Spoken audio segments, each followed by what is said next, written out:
What is life? According to Webster's dictionary, life is defined as the ability to grow or change that separates plants and animals from things like water or rocks. This is also a basic definition that you would find in a common biology or science book. From the moment a sperm cell unites with an egg, it begins to grow and develop. It is in a common state of growth. So of course at that moment it is considered alive. So why do some people seem to forget this basic definition of life when thinking of a fetus? It's growing, isn't it? It's changing, isn't it? According to the Minnesota Citizens Concerned for Life support page, about 1,206,192 babies are aborted every year in just the U.S.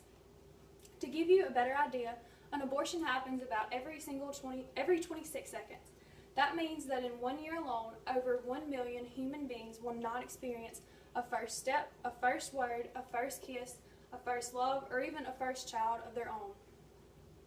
Who knows what could have come out of just some of those babies that were never even given a chance. At just 3 weeks after conception, a fetus already has developed a heartbeat, and at 6 weeks already has brain waves. At 10 to 11 weeks, a baby can now breathe and even grab onto things placed in his or her hand. At 11 weeks, all of the organs have formed, and the baby even has fingernails and fingerprints. From this point on, there is only growth taking place.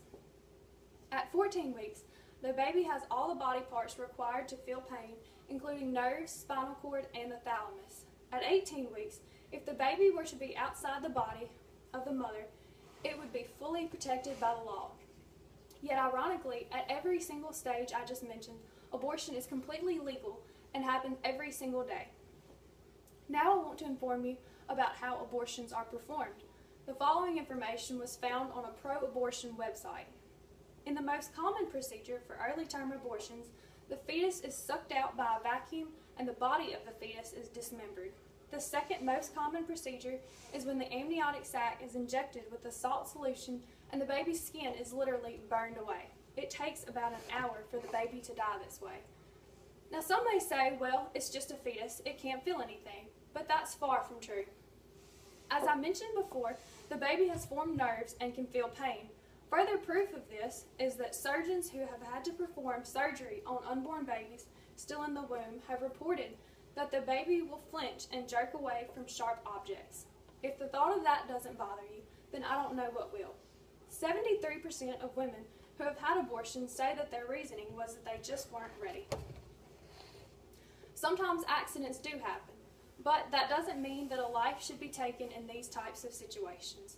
And if there still is no chance of being able to take care of a child, there are so many couples who are ready to raise a child. One common argument in support of abortion is that there are already too many children up for adoption. This isn't true. According to the U.S. Department of Health and Human Services, there are 40,000 babies given up for adoption and 129,000 children in foster care annually. Maybe this seems like a lot, but each year there are also 600,000 couples actively seeking to adopt. Yet another piece of evidence that abortion is not the answer. But what about rape or incest or any of those other horrible cases we have all heard about? Surprisingly, only 1/3 of 1% of abortions are done because of a situation such as that. So that would mean that 99.67% of abortions in the U.S. are done for personal reasons. Conception does not happen immediately at the time of intercourse, and if a woman did find herself in such a position, she could see a medical professional directly after and prevent the pregnancy altogether. If the woman were not to receive medical attention and ended up pregnant anyway, no, it isn't her fault, but neither is it the baby's. The unborn child developing inside of her is just as much of a victim. The child should not be punished because of a grave injustice committed by someone else. Since this country was founded in 1776, we have all strived as Americans to make this country one of acceptance and equality, no matter race, religion, or sex. But what about age?